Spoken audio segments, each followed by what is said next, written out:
సాయిరామ్.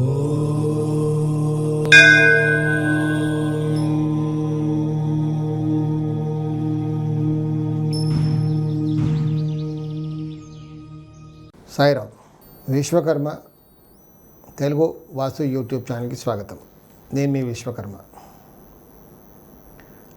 పశ్చిమంలో ఉన్న రోడ్డు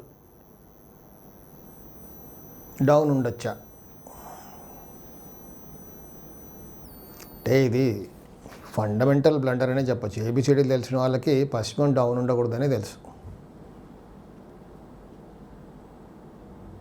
కానీ మళ్ళీ జనాలు అడుగుతుంటారు ఏంటంటే, గురుగారు పశ్చిమంలో రోడ్ డౌన్ ఉంది, ఇలా ఉండొచ్చా?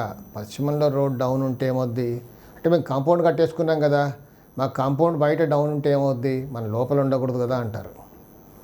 మరి సింపుల్గా ఫండమెంటల్ ప్రిన్సిపల్ ఏం చెప్తుంది, మనం ల్యాండ్ ఎన్నుకునే ముందు మనకు ఉత్తరంలో తూర్పులో అలా డౌన్ ఉండొచ్చు, ఎత్తైన కొండలు కానీ బిల్డింగ్స్ కానీ ఉండకూడదు.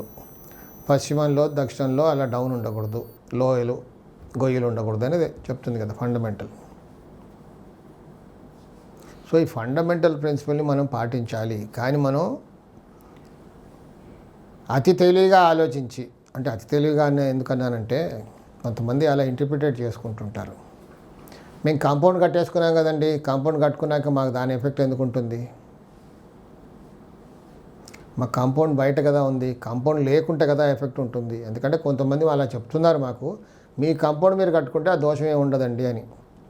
మా కాంపౌండ్ కట్టుకున్నా మనకు పశ్చిమంలో గొయ్యి ఉంది కాబట్టి డెఫినెట్గా ఎఫెక్ట్ ఉంటుంది. ఇందాక ఒక ప్రోగ్రాంలో నేను చెప్పినట్టుగా వీడియోలో, పశ్చిమంలో డౌన్ ఉంటే తూర్పులో ఎత్తైన బిల్డింగ్ ఉంటే ప్రాబ్లం ఫేస్ చేస్తున్నారు.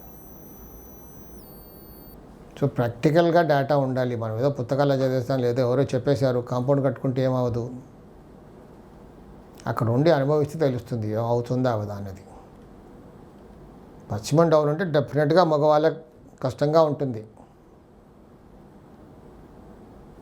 సడన్గా పోయిన వాళ్ళు, సడన్గా యాక్సిడెంట్లో పోయిన వాళ్ళు, పక్షవాతంతో బాధపడ్డ వాళ్ళు ఇలాంటి ఇళ్ళల్లో ఉంటారు. సో ఫండమెంటల్లీ మనం ఎప్పుడు కూడా అలా ఆషామాషిగా ఈజీగా తీసుకోకూడదు. సాయి రక్ష.